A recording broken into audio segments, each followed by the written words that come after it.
Hello, folks. I'm going to show you how to use this simulation to do some online modeling of molecular shapes. So you want to go to this website right here. It is probably linked in whatever assignment that you are doing. And for the purposes of our course, go ahead and just click on model. So when you get in here, it kind of shows you one that's already built. That's all well and good, but we're going to build from scratch. So we're going to click remove all. Okay. And so we're going to start building whatever molecule that you want. So you want to, at this point, you should have drawn a Lewis structure.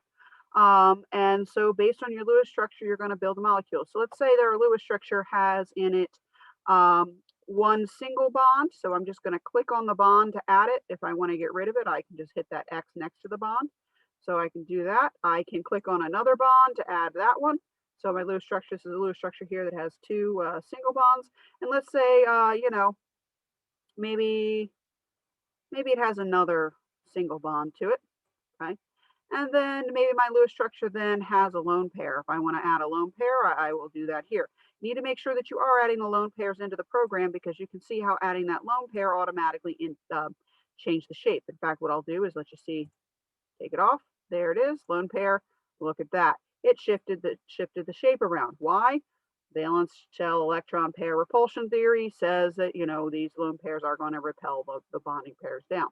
All right, so we've built one molecule here. And you can just click and drag to rotate it around. Okay. If you want to know what the name of this molecule is, you can click this box. It will tell you the shape. Electron geometry is not something we cover in our course, so I would not recommend clicking that box here. If you toggle on and off here, show lone pairs, then it'll still keep the right 3D shape, but it won't show the lone pairs on there. When we have you draw things, we have you draw them without the lone pairs, so maybe you want to take that off. I don't know, up to you.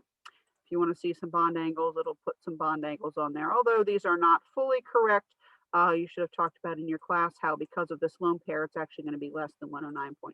So you don't need the bond angles for the lab, so I would just keep that off. If you want to, show lone pairs, not, that's up to you. I'd keep it on while you're building at least. All right, so let's see, let's do something else. So let's remove everything. Let's try to do two double bonds, something like that. Okay, and we can kind of see here looking at this now, that's kind of all we can do.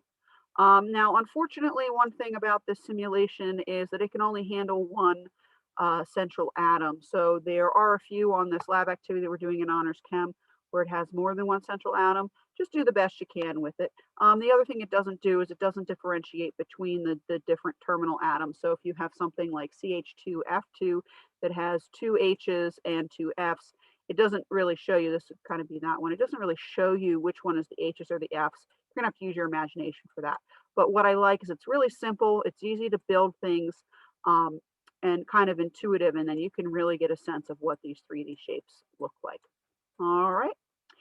If you need to go back to the beginning or whatever, let's say you build a whole ton of stuff, you can, go real crazy here. If you want to just click restart, it brings you right back to the beginning with that first one that it showed.